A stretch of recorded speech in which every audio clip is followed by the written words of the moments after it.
पुण्यातल्या कार्यक्रमात अमित शहांच्या समोर एकनाथ शिंदेंनी दिला जय गुजरातचा नारा। चौफेर टीकेनंतर उद्धव ठाकरे जय गुजरात म्हणतानाचा जुना व्हिडिओ दाखवत सारवासारव। गुजराती लोकांच्या कार्यक्रमात जय गुजरात म्हणणं चुकीचं नाही। फडणवीसांनी केली एकनाथ शिंदेंची पाठराखण, तर संकुचित विचारातून टीका करणं योग्य नसल्याचं म्हणत विरोधकांना फटकारलं। अमित शहांसमोर शिंदेंनी लाचारी स्वीकारली आहे। संजय राऊतांचा हल्लाबोल, शिंदेंकडून महाराष्ट्राला कलंकित करण्याचं काम। पटोलेंची टीका, तर शिंदेंना आता केम छो म्हणायचं का? आव्हाडांचा टोला। ठाकरे बंधूंच्या उद्याच्या विजयी मेळाव्याची जय्यत तयारी।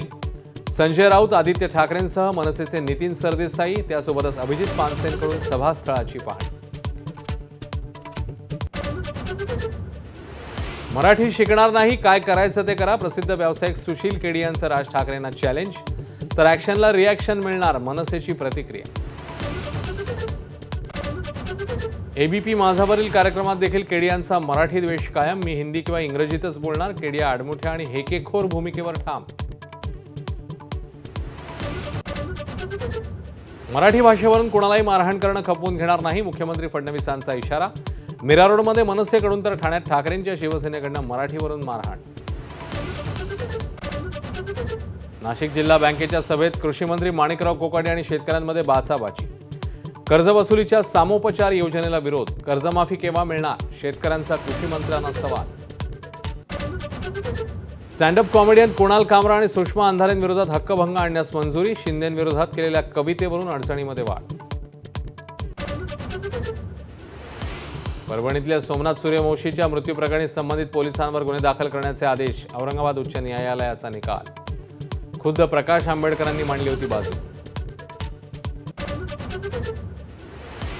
केंद्रीय कर्मचाऱ्यांच्या महागाई भत्त्यामध्ये 4% वाढ होण्याची शक्यता।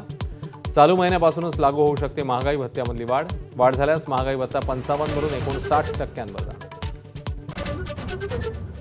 पुण्याच्या कोंढव्यातल्या अत्याचार प्रकरणाला नववळण। डिलिव्हरी बॉयच्या वेशात आलेला आरोपी मुलीचा जुना मित्र असल्याची पोलिसांची माहिती। बिहारच्या निवडणुकीत काँग्रेस 5 लाख महिलांना वाटणार कव्हरवर राहुल गांधींचे फोटो असलेले सॅनिटरी नॅपकिन। महिलांना लाडकी बहीण सारख्या योजनेतून देणार 2,500 रुपये।